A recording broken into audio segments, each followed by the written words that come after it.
Administrator of the Environmental Protection Agency, Lee Zeldin, released the agency's proposal to rescind the 2009 Endangerment Finding. This is an Obama-era rule that enabled more than $1 trillion in vehicle emissions mandates, including the infamous Biden administration EV push. Craig Rucker, he's the president and co-founder of the Committee for a Constructive Tomorrow. He's celebrated this move. Sir, thank you so much for joining. Why is this a big deal? Thanks for being on the program. It is a huge deal for those of us who have been trying to argue for climate and energy sanity, literally since this terrible rule went back in place back in 2009 under Obama. I think the Wall Street Journal put it best. They said it's Liberation Day from climate imperialism, kind of cut to the point. Essentially, this rule, the endangerment finding, was put in kind of in a sham way. Yes, the Massachusetts versus EPA back in 2007 actually allowed the EPA to regulate it, but importantly, it didn't say it had to regulate it. And what Obama did is find that CO2 was a pollutant, and they now had the court decision saying they could, and they've taken it to ridiculous extremes. They've regulated our automobile industry, kind of made this massive push. People wonder, why are we being forced into electric vehicles? Endangerment finding, the mad push for renewable energy, and forcing utilities to embrace that, and also to shut down coal-fired power plants, seeing utility rates drive up. That is the endangerment finding. And it's a great day to see this actually removed, and we're very, very happy with this development. What will this mean for automakers, auto plants, coal plants moving forward?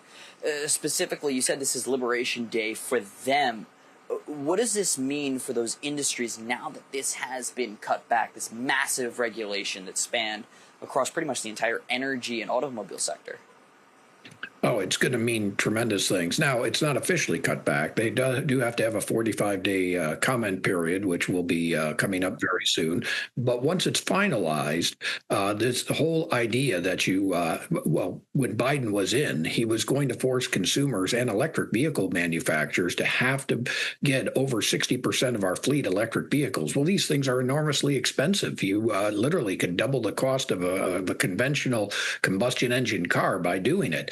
Electricity rates, by virtue of closing perfectly functioning coal plants and having to replace it with expensive renewables that cost 2 or 3 times as more, we're looking at utility bills that could have gone up tremendously.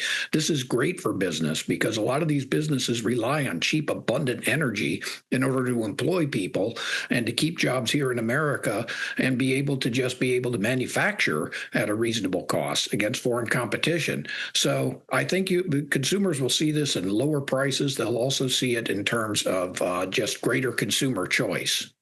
Craig, some economic estimates. The proposal, if it does get finalized, it's expected to save Americans $54 billion in costs annually. Obviously, through the repeal of all greenhouse gas standards, it'll save $1 trillion in regulatory costs over the next 3 decades. President Trump has championed himself as one of the biggest regulatory cutters in modern era for people who have occupied 1600 Pennsylvania Avenue.